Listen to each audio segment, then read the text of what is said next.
നമസ്കാരം, പുതിയൊരു വീഡിയോയ്ക്ക് സ്വാഗതം. എൻ്റെ ഒന്ന് രണ്ട് സ്ത്രീ സുഹൃത്തുക്കൾ എന്നെ വിളിച്ചിട്ട് ചോദിച്ചു, എന്താണ് നിന്റെ എല്ലാ വീഡിയോകളിലും ഒരു സ്ത്രീ വിരുദ്ധത മനോഭാവം? അങ്ങനെ ഒരു മനോഭാവം ഉണ്ട് എന്നെനിക്കറിയില്ല. നമ്മുടെ ഉള്ളിൽ നിന്ന് വരുന്ന ഒരു ക്രിയേറ്റിവിറ്റി അത് ചെയ്യുന്നു എന്നല്ലാതെ ഒരു സ്ത്രീ വിരുദ്ധ മനോഭാവമോ പിന്നെ അവർ പറഞ്ഞ മറ്റൊരു അല്ലെങ്കിൽ ഒരു കഥ എന്ന് പറഞ്ഞു കഴിഞ്ഞാൽ, നമ്മളൊരു കാര്യം ഒരു വർക്ക് ചെയ്യുമ്പോൾ അത് സമൂഹത്തിന് വേണ്ടി എന്താ പറയുക നല്ലൊരു കണ്ടൻ്റായിട്ട് കൊടുക്കണം. അപ്പം ഞാൻ ഒരു കാര്യം അവരോട് ചോദിച്ചു, ഒരു സിനിമയിൽ റേപ്പ് സീൻ ഉണ്ടാവും, ആക്സിഡൻറ്റ് സീൻ ഉണ്ടാവും, അങ്ങനെ ഒരുപാട് വേണ്ടാത്ത സീനുകളൊക്കെ ഉണ്ടാവും. അതൊക്കെ ആ സിനിമയുടെ അത്യാവശ്യ ഘടകങ്ങളാണ്. അല്ലാണ്ട് നല്ലൊരു കണ്ടന്റ് എന്ന് പറഞ്ഞിട്ട് അങ്ങനെ വെച്ച് ഞാൻ ഒരു കാര്യം ചെയ്യാം, രാമായണ മഹാഭാരതമൊക്കെ ചെയ്താൽ മതിയോ എന്ന് ഞാൻ ചോദിച്ചവരോട്. അപ്പോൾ അതിനൊന്നും അവർക്ക് ഉത്തരം ഉണ്ടായില്ല.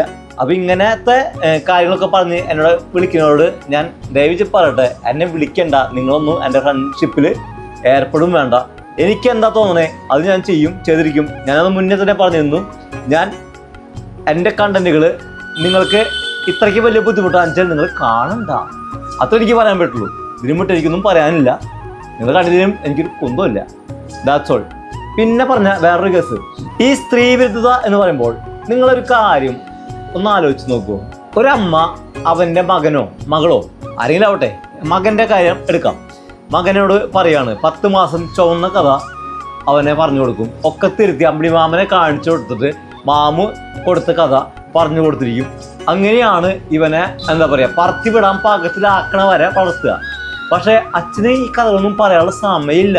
കാരണം അച്ഛൻ അവൻ്റെ അച്ഛനും അമ്മേനെയും ഈ ഭാര്യേനെയും ഈ മക്കളെയും ഒക്കെ ഈ പറത്തിവിടാനുള്ള പാകത്തിലാക്കാനുള്ള ഓട്ടത്തിലായിരിക്കും. അപ്പോൾ അച്ഛന് പ്രത്യേകിച്ച്, അതായത് ഒരു ജന്മത്തിന് പ്രത്യേകിച്ച് ഒന്നും പറയാനുള്ള സമയമില്ല, ഒന്നിനും സമയമില്ല. അവനൊരു ഓട്ടത്തിലാണ് ജീവിതത്തിൽ. അത് മക്കൾക്ക് എപ്പോഴും മനസ്സിലാവാൻ വെച്ചില്ലേ, അവർ ഒരു അച്ഛനോ അമ്മ എന്ന് ഞാൻ പറയുന്നില്ല, എൻ്റെ മകനാണെങ്കിൽ അവൻ്റെ അച്ഛനാകുമ്പോൾ മനസ്സിലാവും അവൻ്റെ അച്ഛൻ ആരായിരുന്നു എന്നുള്ളത്. അപ്പോഴേക്കും ഈ ജന്മം ഏതവസ്ഥയിലാവുന്നുള്ളത് നമുക്കറിയില്ല. അത് ഒരു പശ്ചാത്താപ അവസ്ഥയിലേക്ക് എത്താത്ത രീതിയിൽ ഇന്നത്തെ തലമുറ മനസ്സിലാക്കും എന്ന് വിചാരിക്കുന്നു. പഠിക്കുന്ന, നന്നായിട്ട് പഠിച്ച് പറന്നു പോയി നന്നായിട്ട് ജോലി ചെയ്യാൻ ഉദ്ദേശിക്കുന്ന ഒരു തലമുറയാണെങ്കിൽ, അല്ലാണ്ട് ഈ രാഷ്ട്രീയക്കാർ വിളിച്ചു കൊണ്ടുപോയിട്ട് മറ്റേതൊക്കെ സ്റ്റെപ്പൊക്കെ അടിച്ച് പോണ തലമുറ ഒന്നും ചിന്തിക്കില്ല. അവനൊക്കെ അച്ഛൻ്റെ അമ്മേനും തലയൊക്കെ തല്ലി പിടിക്കുള്ളൂ. അപ്പം അങ്ങനെയല്ലാത്ത ഒരു തലമുറയാണെങ്കിൽ അവരൊക്കെ ഇന്ന് ചിന്തിച്ച് തുടങ്ങിയിട്ടുണ്ട്. അതുകൊണ്ട് തന്നെ അവർ ഈ നാട് വിട്ട് പോകുന്നു എന്നുള്ളതാണ് മറ്റൊരു വാസ്തവിക സത്യം. പിന്നെ ഏറ്റവും അവസാനമായിട്ട് നമുക്കെല്ലാവർക്കും അറിയാം, നമ്മുടെ മക്കളെ നമ്മൾ എപ്പോഴാണ് ഉപദേശം നിർത്തുക അല്ലെങ്കിൽ ഉപദ്രവിക്കുക മീൻസ് തല്ലുക ഒക്കെ നിർത്തുക എന്ന് വെച്ച് കഴിഞ്ഞാൽ, അവരൊരു ജോലിയൊക്കെ ചെയ്ത് അവരൊരു പാകപ്പെടലായി കഴിഞ്ഞ് കഴിഞ്ഞാൽ. പഴയ തലമുറ അങ്ങനെയല്ലായിരുന്നു, കാരണവന്മാരാണ്. ഈ കാരണവന്മാർ മരിച്ചു കഴിഞ്ഞാലേ ഇവർക്ക് സ്വാതന്ത്ര്യമുള്ളൂ. പക്ഷെ ഇന്നത്തെ തലമുറ അങ്ങനെയല്ല. അവർക്കൊരു എന്താ പറയുക, അവർ പറന്ന് പോകാനുള്ള സെറ്റപ്പ് ആയി കഴിഞ്ഞു കഴിഞ്ഞാൽ പിന്നെ നമ്മൾ അവരെ ഉപദേശിക്കുന്നത് നിർത്തും. പിന്നെ മറ്റൊരു കാര്യം എന്താണെന്ന് വെച്ച് കഴിഞ്ഞാൽ, നമ്മൾ ഈ പുതിയ തലമുറക്കാർ, ഇപ്പോൾ എൻ്റെ തലമുറയ്ക്ക് മുന്നേ ആണെങ്കിൽ പഴയ കാരണവന്മാരായിരുന്നു. അവർ എന്താ പറയുക മരണം വരെ അധികാരമൊക്കെ അവരുടെ കയ്യിലായിരുന്നു. അപ്പോൾ അവർ പറഞ്ഞൊന്നും നമുക്ക് മനസ്സിലാവില്ല. നമുക്ക് ഒരു ഇത് വന്നാലും സ്ട്രെങ്ത് വന്നു കഴിഞ്ഞാലും അവർ പറഞ്ഞ തന്നെ അനുസരിക്കേണ്ട ഒരു ഗതികേട് വന്നിട്ടുണ്ടായിരുന്നു.